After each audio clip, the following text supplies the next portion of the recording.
Another exciting, maybe not for you, but 3-0 lead, give up another 2 goals. But just talk about good things about getting into the lead, what happened with the 2 goals. Well, I think obviously fatigue sets in. Lose a little bit of concentration. It's another own goal. Kind of changes the momentum. I think the guys are feeling well in control of the game.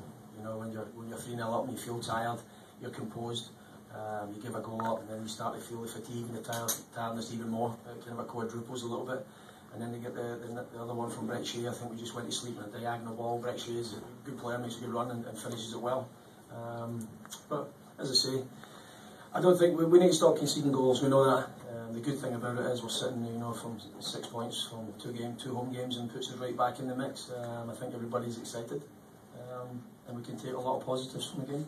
Sean, what did you talk about with the guys just in the locker room just now? Right now, well, I said to them that we expect to win games at home, not just because we're playing at home, but we have a lot of belief in this group.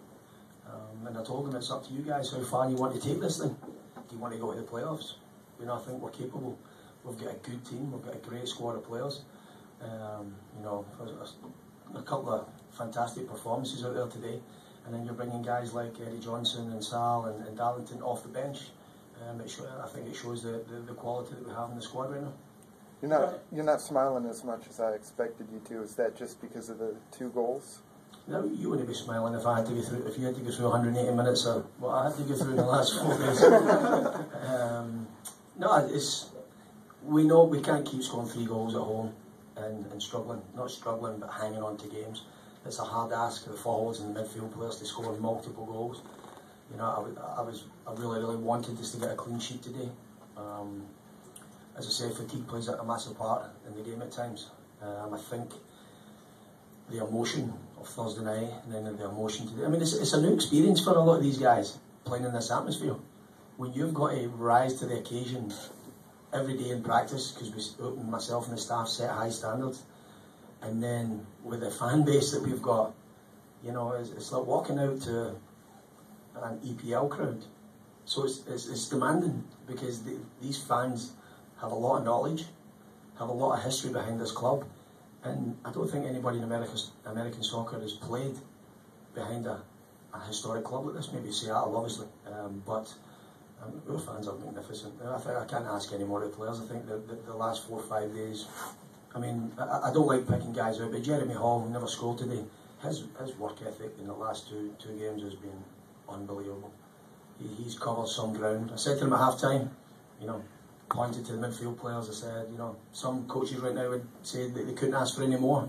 I'm asking for more. I need you to run another 3 or 4 miles. I really need you to pound the ground and get around the grass and make tackles. And then they did that in abundance. Could you be any more pleased? Concerns about the last 10-15 minutes of the game? Sorry? What are your biggest concerns regarding the last 10-15 minutes of the match? I don't concede goals. But as I say, fatigue set in. We know that. The last 2, the Thursday night's game was highly charged, a lot of emotion. And we've seen it in practice yesterday. A few guys were tired, and rightly so, because they put that much into the game. As I say, I think when we went 3-0 up, we played some wonderful football. I don't know if Jorge's goal was offside from the cross, but sometimes it wasn't. Some guys are shaking their head. It was okay. But as I say, I think we've played some nice football, and we know ourselves. The defenders at the back there are sitting with their heads down in the locker room because they've given up goals. We don't want to concede goals. We want to make the games easy. We went 3-0 up. The game was easy. Maybe. As I say, we let our guard down and we got punished.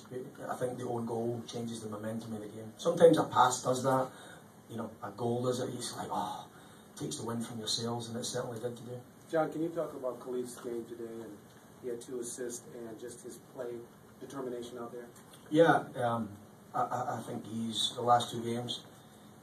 In the last month, he's really changed his whole mentality towards being a professional around.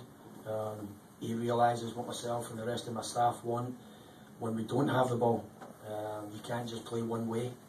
You look at Landon Donovan and Ryan Giggs and all these guys at the top of their game. When they give the ball away, they're expected to track back, and that's what Khalif struggled with at the start. And now he realises that it doesn't matter how good you are, you've got to get back behind the ball, you've got to work your opponent, you've got to win your individual battles. And I think today was a very good performance from him from start to finish. Unfortunately, you can't play all your games at home, but what do these back-to-back wins do for your club? I think it gives the guys a lot of confidence because the first couple of games there was a few doubters out there. Saying that we weren't good enough at the back, we weren't good enough in the midfield, we don't have no creativity, who's going to score goals? We've scored 7 goals in the last 2 games and we're very happy with that. But we just need to shore it up at the back and be a little bit tighter, not just as a back four, but as a group together. Could you possibly be any happier with the way your offense has played these last 2 games? Yeah, we've missed a couple of chances in the last couple of games. Kenny Cooper, I just felt like Kenny would score today. I thought he was unlucky in the last game to have that goal chopped off. There was nothing in it. And he really is starting to find his physical fitness. He had a couple of bad injuries in Germany. Same with Rodney Wallace. Everybody was criticising at the start of the season. And he hasn't got a bad injury last year, and it's his first 3 or 4 professional games back. And he's starting to find his feet. He's a tough kid, mentally, physically. And as you said, Kenny Cooper, I thought he played well today. You talk about Jack Dewsbury. Today marks his 200th career MLS game. I don't know if he's aware of that, but that's some select crowd with Pablo Mastroianni, Landon Donovan. I mean, it's quite a club. Can you talk about his leadership and what he's meant, not only to the Timbers now, but his impact on the league? Well, I think that to play 200 games in this league is a great testament to himself as an individual. He has a lot of desire. We've fought really hard and long to get him here, and eventually we got him. After seeing him for 2 or 3 days, I spoke with the staff, and we were all in agreement that he should be the captain, a great leader, and to come up today and mark his 200th game, if that's what it is, with a goal was excellent. I can't speak highly enough of the kid. What is it about his leadership that makes him unique, I guess? He has a drive and desire, determination to succeed every day, and that's why he's played 200 games in the league. He comes to practice, he never takes a day off. And if it doesn't matter if it's small-sided, 9v3 possession games, he wants to keep the ball. He wants to win the games, and I think that reflects well on the field. John, I'm sorry, because I know you touched on this and we just got here a little bit late, but normally it takes relationships a little bit of time to develop, but it seems like seeing those fans, I mean, it's a pretty strong marriage already. I've said from day one that we expect to win games. But I don't have time. You never know what's around the corner. You might not be here next year. So for me, I'm trying to, with the staff, trying to drill into these guys every single day that you need to make every play count. Every time you come onto the practice field, you need to make it count. There's no days off. The top teams in the world, mentally, physically, tactically, whatever it is, they never take a day off. You've got to live, breathe the game. You've got to have a love and desire, and I think that these guys have took it all on board. We punished them. Not punish them, but we push them hard every single day, and they're getting the rewards right now.